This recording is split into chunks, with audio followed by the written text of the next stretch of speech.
दोस्तों, आज हम 12वीं क्लास विषय हिंदी गद्य खंड का चैप्टर 3 संपूर्ण क्रांति भाषण के लेखक परिचय पढ़ेंगे, जिसके लेखक हैं जयप्रकाश नारायण। तो चले शुरू करते हैं।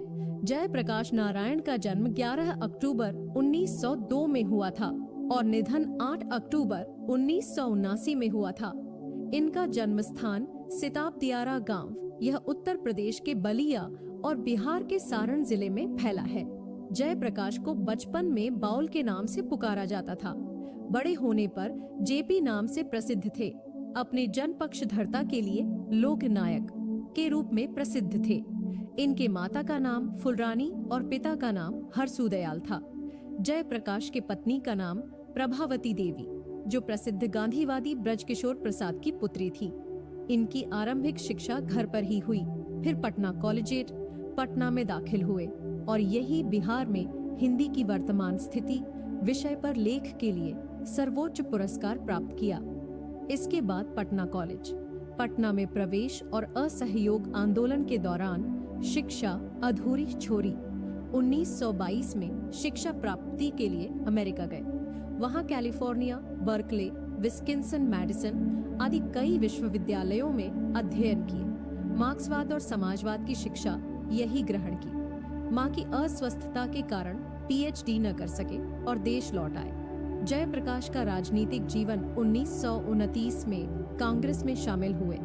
1932 में सविनय अवज्ञा आंदोलन के दौरान जेल गए। जेल से बाहर निकलकर कांग्रेस के अंदर ही कांग्रेस सोशलिस्ट पार्टी के गठन में अहम भूमिका निभाई। 1939 और 1943 में भी जेल गए। 1942 के आंदोलन से विशेष प्रसिद्धि मिली थी। आजादी के बाद 1952 में प्रजा सोशलिस्ट पार्टी के गठन में योगदान दिया। धीरे धीरे सक्रिय राजनीति से स्वयं को अलग कर लिया। 1954 में विनोबा भावे के सर्वोदय आंदोलन से जुड़े थे।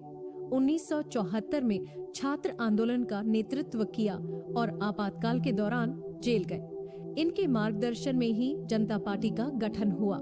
जयप्रकाश की कृतियां में रिकंस्ट्रक्शन ऑफ इंडियन पॉलिटी, कुछ कविताएं भी लिखी और डायरी एवं निबंध भी प्रकाशित किए। सम्मान में समाज सेवा के लिए मैग्सेसे सम्मान 1965 में मिला और 1998 में भारत रत्न सम्मान मिला।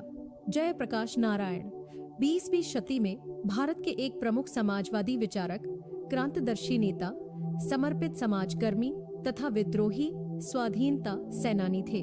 भारतीय जनता में उनकी स्थायी विश्वसनीयता और प्रतिष्ठा थी। वे अपने समय में विश्व के कुछ चुने हुए लोकतांत्रिक नेताओं में से एक थे। विदेश से अपनी शिक्षा पूरी कर लौटने के बाद उन्होंने स्वाधीनता संघर्ष में अपने को झोंक दिया। स्वाधीनता प्राप्ति के बाद उन्होंने सत्ता केंद्रित राजनीति के बदले अपने लिए लोक केंद्रित रचनात्मक राजनीति और समाज सेवा का मार्ग चुना। विनोबा भावे के भूदान आंदोलन में उल्लेखनीय रचनात्मक भूमिका निभाई। छात्रों और युवाओं के ही अनुरोध पर बुढ़ापा और बीमारी के बावजूद जयप्रकाश नारायण ने आंदोलन का नेतृत्व स्वीकार किया। इन्होंने संपूर्ण क्रांति का नारा दिया और शीघ्र ही पटना में उनका अवसान हो गया। यहाँ 5 जून 1974 के पटना के गांधी मैदान में दिए गए जयप्रकाश नारायण के संपूर्ण क्रांति वाले ऐतिहासिक भाषण का एक अंश प्रस्तुत है। राष्ट्रकवि दिनकर कहा है कि जयप्रकाश वह नाम जिसे इतिहास समादर देता है, बढ़कर जिसके पद चिन्हों को ऊर पर अंकित कर लेता है।